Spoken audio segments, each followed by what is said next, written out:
Dito nga lang po sa lumang spot ko mga kahoy sa barangay Pinaglapatan, abay naghuli nga po ako ng hindi ko inaasahang mga gat, tsaka butike. At syempre, hindi mawawala din mga kahoy yung ating pambansang isdahan Itong bugaong at tsaka yung isda ditong pambirthday yan, nalo butasya, sabay dikit ng apoy, aray ko. Abay huwey! Abay din na naman ako guys, at kung bago ko pa lang po sa channel na ito abay di mag-follow ka na, dali mo.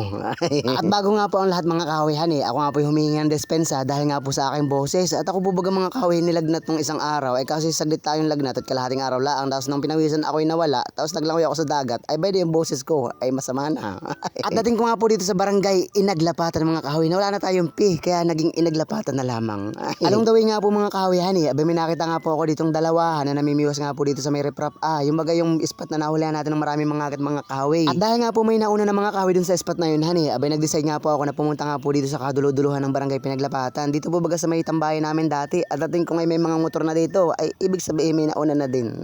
At dahil nga po wala na akong choice mga kahoy kaya nga po ako nag-setup na dahil kumbaga nandito naman na po ako, ay wala naman ako magpalayas-layas pa, ako naman ay stick to one. At sa mga nagtatanong nga po pala mga kahoy kung ano nga daw po yung aking fishing rod, abay pwede nga mga kahoy, scissor lamang naman po yan, simpleng-simple lang para sa katulad kong isang mamamayan. Ano daw? Kaya nga po ako nagtawid na diyan mga kahoy ng ilog, ay kumbaga dumating nga po ako dito, medyo taib pa, kaya baga ako nag-aalangan magpatawid-tawid, baka biglang malalim na pala dito ay yung aking cellphone ay biglang maglangoy. Sa mga hindi nga po pala nakakaalam mga kahoy dito nga po pala kami gumawa ng tambayan ng aming mga barkada mga kahoy, at medyo matagal na po baga ayun, kaya matagal-tagal na rin po ako hindi nakakabalik dito, kaya hindi ko natanda kung alin ang malalim, alin ang mababaw, bahala na pati. At yung tambayan nga po na tinutukoy ko mga kahoy abay dyan lang po nakatayo yan sa may dalawang puno na ayan, at dahil nga po medyo matagal na mga kahoy, abay nawala na yung aming kubo, mayroon na ditong naglagay ng bubong pati. At ito na nga po pala mga kahoy ang kauna-una ang hagis ko nga po dito sa spot na ito mga kahoy, at ang spot na ito mga kahoy napakayaman na ito sa isda, lalong-lalo na yung bugaong, ay grabe na. Ay di dahang-dahang retrieve lang mga kahoy tapos sa pitik-pitik lang sa may bigwas, ay talagang paghuli ka diyan, pag ikay nakawala pa diyan, ay ako yung magtatatambling diyan sa tubig na yan. Sabi ko nga po maraming bugaong dito mga kahoy gawa ng pag ako namimiwas nga po dito, abay puro bugaong nga po ang nahuhuli ko. At pagkarami nga po mga kahoy na humahabol nga po dito sa isda ko nga po nahuli at talagang puro bugaong mga kahoy na nasa hulihan niya, gusto rin sumibad para sila sama-sama siguro At ito na nga po pala mga kahoy ang kauna-unahang bugaong ko nga po ngayong araw na ito, abay talaga naman pang ulam ka na din sa akin. Doon nga po pala sa nakaraang video ko mga kahoy abay may nag-comment nga po sa akin na bakit ko nga daw po pinapakawalan ng bugaong, ay masarap din daw naman po, tapos ay kompleto ricados daw naman po ganay o ay sige huli natin lahat sila. Ako tapag namimiwas mga kahoy tapos ay may nauna nga po akong nahuli na kunwari mga agat, tapos ay talakitok, abay pag nakakahuli nga po ako ng bugaong mga kahoy tapos ay medyo maliit, abay pinapakawalan ko po talaga. Pero ako po mga kahoy sa usapan nga pong kaartehan, abay wala po akong kaarte sa mga ganitong pagkain mga kahoy. Yung bugaong nga po ay kinakain ko nang hindi ko nililinis yan ay tutuusin lang.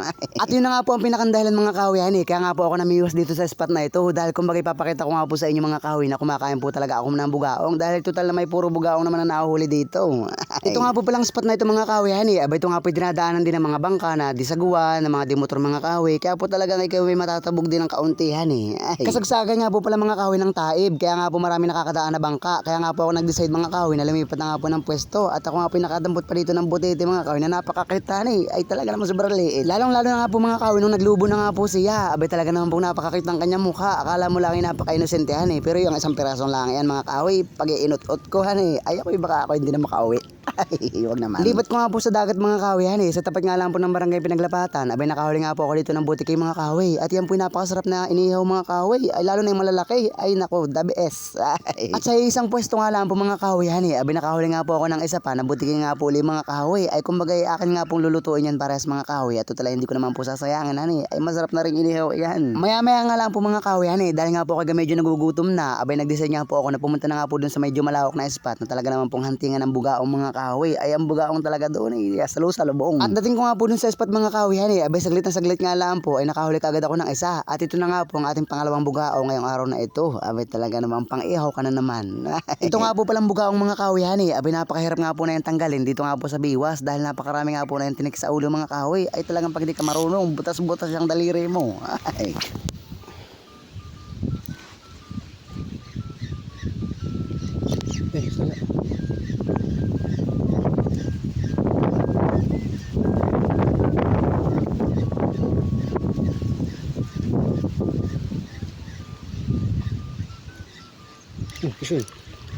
Pisyo ng kahoy. Ay, bulang eh. Nakalpas pa. Pwede na lahat ay. Naman. After nga po makawala nung ating pangatlong bugaong na sana mga kahoy, hani, aba hindi nga lang din po nagtagal, nakahuli na nga po kata dito ng isa pa. At ito na nga po mga kahoy ang talagang pangatlong bugaong natin ngayong araw na ito. Aba talagang paldo na tayo sa bugaong mga kahoy. Ay di bali lahat nga po mga kahoy, hani, meron na nga po tayong 5 perasong isda na pang ihaw. Ay kumbaga 3 bugaong at saka 2 butiki mga kahoy. Aba talaga namang pang tawid gutom na din. At maya nga lang din po mga kahoy, hani, aba nakahuli nga po ulit ako dito ng 1 peraso na hindi ko nga po sigurado kung anong klase mga kahoy at gawa ng malakas po baga siya tapos ay lumalaban siya. Abay para ba yung pag-ibig mo na nilalabanan mo pero hindi naman para sa iyo talaga. Aray ko. At nang maiangat ko na nga po yung mga kahoy, hani, abay ako nga po itong tawa na yan nga po pala yung mga agat. Abay kumbaga hindi ko nga po inaasahan mga kahoy na bukod sa bugaong ay may mahuli ka dali itong mga agat mga kahoy na talaga namang kainamang pangihaw ay talaga namang katana.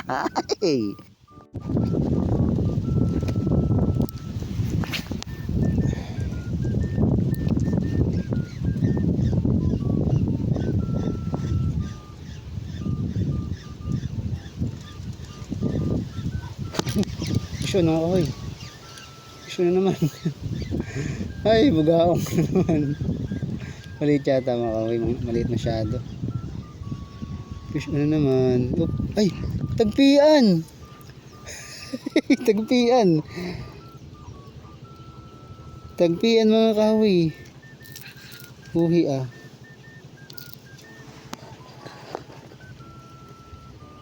So, diba? Pang ulam kayo sa akin. Ganda sa lugar na ito mga kahoy ah. Daming panggatong sana dito. Dito sana maganda mag-ihaw. Gawa ng napaka-aliwalas dito. May medyo madamulaang. Dahon pala. Pero ang ganda ng ano dito. Ganda ng spot dito. Dito ko sana nagustuhan mga kahoy mag-ihaw. Kaso ay yung aking tubig ay naiwanan ko doon sa motor. Kaya dito lang tayo mag-ihaw. Kaysa sa baka mahirinan pa ka tayo. Wala ka tang inumin. Pili kayo. Tigisa kayo. Tigisa. Isa ang dalawa.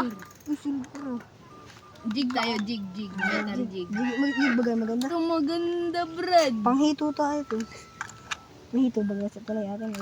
Dumahito, sa may limbok doon ah. Doon sa may agos, may... Luro na sa akin. Yan, para klor. Sige, pwede yan. Sige. Ayan kami. Alin ang gusto mo diyan? Ano po, maganda ito maganda ito eh. Ito yung panggabi ah. Ito na lang. Sige, sige. Sige, sige. Dala mo na rin ito. Paldo!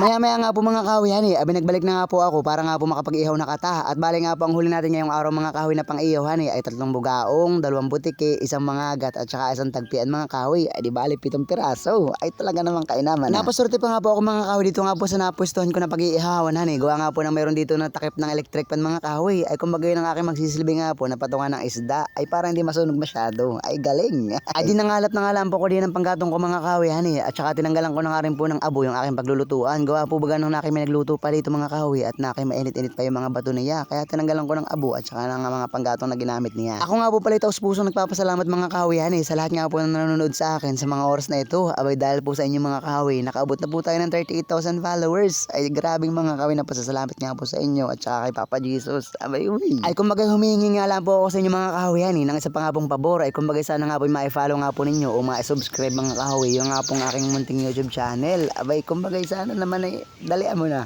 Sobrang sarap nga po sa pakiramdam mga kahoy na habang nag-iihaw ka nga po ay nakatanaw ka sa napakagandang tanawin nga po dito sa barangay Pinaglapatan. Lalong-lalo na nga po mga kahoy na ganitong ikaw ay kakain ng sariwang isdahan eh. Abay talaga namang kainaman na. At kitang-kita naman po mga kahoy na talagang sariwang-sariwa pa yung isda. Abay nagtatatalon pa baga naman sa apoy. Baka yung laman na yun mga kahoy hagot tamis. Baka yung naglalasang lechiplan mamaya. Ay, grabe ka naman kahambog. At sa wakas ay din na nga po mga kahoy. Abay nakasaklang na nga po lahat ng isda na ating uulamin. Ay kumbaga ang gagawin na lang natin ay intayin na kumbaga ibibiling na ayan. At pag ibibiling na, edi bilingin syempre. At pwede na at bibilingin ko na pati.